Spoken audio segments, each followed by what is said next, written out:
Introvert and extrovert. আমি বলছি না ইন্ট্রোভার্ট কাকে বলে, এক্সট্রোভার্ট কাকে বলে, কারণ তোমরা সবাই জানো। এই দুটো ওয়ার্ডের কম্বিনেশনে তৈরি একটা নতুন ওয়ার্ড, সেটা হলো অ্যাম্বিভার্ট। অ্যাম্বিভার্ট হচ্ছে সেই পার্সন যে কোথাও কোথাও ইন্ট্রোভার্ট, আবার কোথাও কোথাও extrovert. But who is textrovert? Textrovert কাকে বলে? Textrovert person is someone who is comfortable in text message but shy in nature, like me.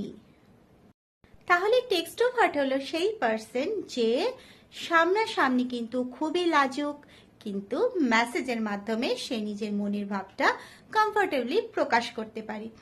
এরকমই ইংলিশ শেখার জন্য আমার চ্যানেলটাকে সাবস্ক্রাইব করতে হবে আর এই ভিডিওটাতে একটা লাইক করতে হবে। Keep learning. Thank you. See you in my next video.